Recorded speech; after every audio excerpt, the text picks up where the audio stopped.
Hi guys, welcome back. मैं हूँ दीक्षा और आज की वीडियो में मैं बात करने वाली हूँ। किसी का क्वेश्चन है कि दी एक बार आपने बताया था कि जब आप टेरो कार्ड रीडिंग लेते थे तो उसमें कभी नेगेटिव आती थी तो कभी पॉजिटिव रीडिंग आती थी, तो किस प्रकार से नेगेटिव और पॉजिटिव रीडिंग आपकी आती थी, थोड़ा सा वीडियो बनाकर डिटेल में बताइए। देखिए, सबसे पहली बात तो मैं ये बता दूँ कि मैंने कभी किसी से पर्सनल रीडिंग नहीं ली थी, कभी भी नहीं। ठीक है, क्योंकि मेरे पास मनी ही नहीं था उस टाइम, मेरे पास पैसे ही नहीं होते थे। ठीक है, बहुत मुश्किल से 1 रुपया भी मेरे पास होना मुश्किल था जब मैं मेरी मैनिफेस्टेशन की जर्नी में थी। ठीक है, तो मैंने कभी किसी से पेड रीडिंग, पर्सनल रीडिंग नहीं ली थी। मैं सिर्फ यूट्यूब पर एक चैनल था बहुत फेमस, व्हील ऑफ फॉर्चून 709, शायद यही उसका नाम है। तो उसी चैनल की मैं रीडिंग देखती थी और उसी चैनल की रीडिंग मुझसे बहुत ही ज़्यादा रेजोनेट होती थी और हमेशा रेजोनेट होती थी। ठीक है, तो मैं हमेशा यूट्यूब पे रीडिंग देखती थी और हमेशा पॉजिटिव सोचकर ही देखती थी कि हाँ, आज मेरी रीडिंग पॉजिटिव ही आएगी। ठीक है, और मुझे ये भी पता था कि उस वीडियो में वो लोग पहले ही बता देते हैं कि ज़रूरी नहीं है कि ये आपसे रेजोनेट कर जाए, ज़रूरी नहीं है कि ये सभी लोगों से रेजोनेट करे, कुछ लोगों से करे, कुछ से नहीं करे। ठीक है, तो इस बात को भी मैं बहुत अच्छे से समझती थी। तो अब मैं बात करूँ अगर नेगेटिव रीडिंग की, तो उसमें बहुत बार ये आता था कि आपकी शादी आपकी फैमिली की पसंद से भी हो सकती है। ठीक है, ये चीज़ आती थी। तो रिश्ते तो मेरे लिए वैसे भी आ ही रहे थे, तो घबराना तो जाहिर सी बात है। ठीक है, तो इस तरह की नेगेटिव रीडिंग आती थी कि आपकी शादी आपकी फैमिली की पसंद से भी हो सकती है। दूसरी चीज़ नेगेटिव ये चीज़ उसमें आती थी कि आपके पर्सन की जो आपके पर्सन स्टैंड नहीं ले पा रहे हैं क्योंकि मदर इशू है। और सच में यही बात थी, बिल्कुल 100% रेजोनेंट था ये चीज़ मेरे से। यही बात थी क्योंकि मेरी जो मदर इन लॉ है वो शादी के लिए बिल्कुल भी मान नहीं रही थी। ठीक है, तो ये तो मेरे लिए नेगेटिव चीज़ें हुई।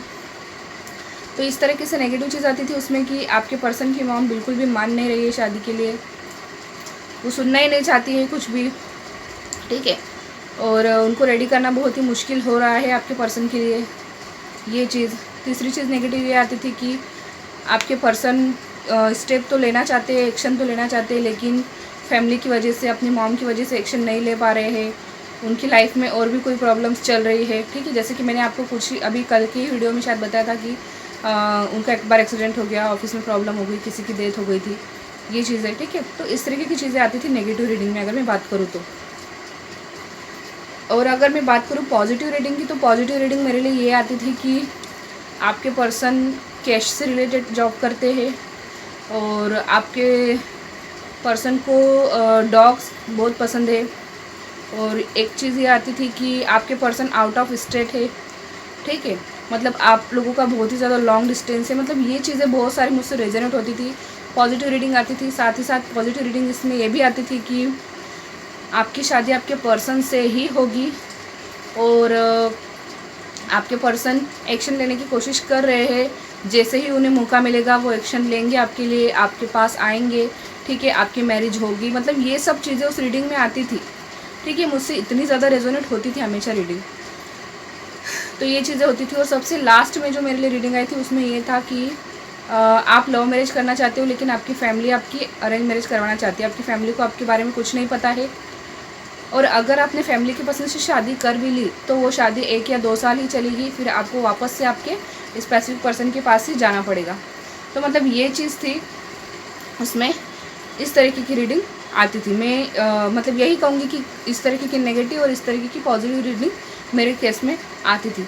तो हो सकता है आप सभी के केस में अलग अलग तरह की रीडिंग आती हो, लेकिन मैं हमेशा जैसे ही मुझे कुछ ऐसा लगता था कि अब ये कुछ नेगेटिव बोलने वाले हैं, रीडर जो है कुछ नेगेटिव बोलने वाले हैं, मैं रीडिंग बंद कर देती थी। मैं सिर्फ पॉजिटिव रीडिंग ही देखती थी क्योंकि मुझे मेरा माइंड को सिर्फ पॉजिटिव ही रखना था। ठीक है, तो मेरे ख्याल से आपको समझ में आ चुका होगा। तो मिलेंगे अगले वीडियो में, तब तक के लिए अपना ध्यान रखिएगा। Bye bye.